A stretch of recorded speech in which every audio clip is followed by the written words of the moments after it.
Magdi Allam in Medio Friuli.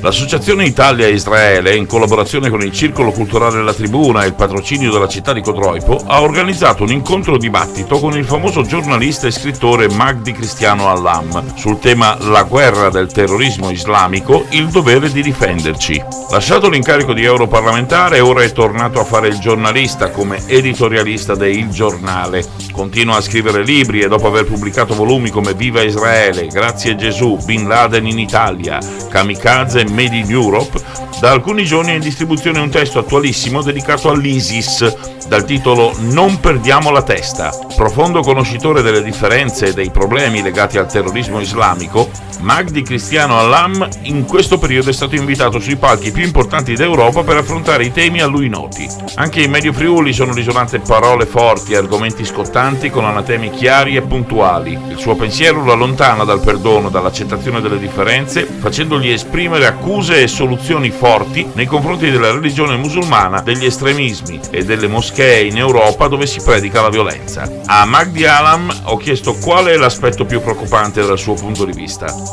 È fondamentale conoscere la realtà di questa guerra sferrata dal terrorismo islamico, prendere atto che si tratta di una guerra globalizzata, di una guerra che si ispira chiaramente all'Islam, al Corano, a Maometto, una guerra asimmetrica, una guerra di logoramento che viene portata avanti da piccole cellule che sono unite tutte quante dallo stesso obiettivo, ed è una guerra sul cui obiettivo, cioè islamizzare l'Europa, sono d'accordo tutti i musulmani, compresi i cosiddetti moderati, che lo fanno attraverso altri strumenti, moltiplicando a dismisura le moschee, le scuole coraniche, cercando di applicare la Sharia, attraverso centri studi, centri di formazione che vorrebbero accreditare il reato di islamofobia, attraverso anche la persecuzione giudiziaria di coloro che criticano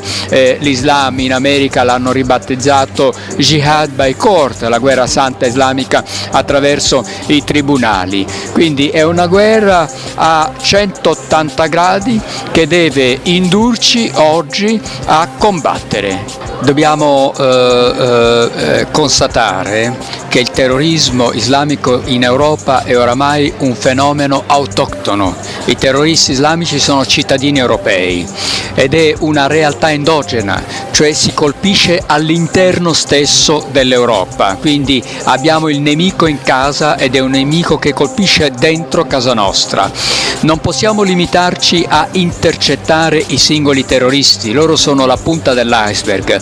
Dobbiamo colpire l'iceberg, dobbiamo scardinare la filiera attraverso cui si forma il terrorista islamico, ed è una filiera che ha il suo punto nevralgico nel lavaggio di cervello che viene perpetrato attraverso la predicazione di odio, di violenza e di morte. O noi riusciamo a chiudere tutte quelle moschee, tutti quei siti che propagandano la guerra santa islamica, oppure inevitabilmente saremo condannati ad essere sottomessi.